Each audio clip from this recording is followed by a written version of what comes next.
নতুন গাড়ি কেনার পর আলোচনায় ডালিউড কুইন খ্যাত অপু বিশ্বাস। শোবিজ পাড়ায় গুঞ্জন উঠেছে ডালিউড সুপারস্টার শাকিব খান তাকে এই গাড়ি উপহার দিয়েছে।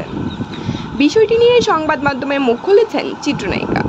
সংবাদ মাধ্যমে অপু বলেন, হ্যাঁ, হাবাল ব্র্যান্ডের জলিয়ন মডেলের সাদা রঙের একটি নতুন গাড়ি আমি কিনেছি।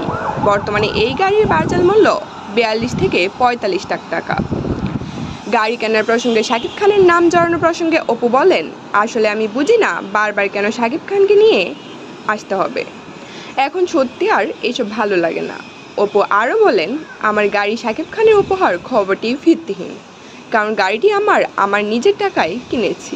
আপনারা সবাই জানেন আমার লাল রঙের একটি অডি গাড়ি ছিল, সেই গাড়ি বিক্রি করে এই সাদা রঙের গাড়িটি কিনেছি। গাড়ি কেনার প্রসঙ্গে অপু আরও বলেন, অডি ব্র্যান্ডের লাল গাড়ি বিক্রির টাকায় হাবাল ব্র্যান্ডের জলিয়ন মডেলের সাদা গাড়ি কেনার পরও কিছু টাকা বাকি আছে, সেই টাকা সেভিংস করেছি।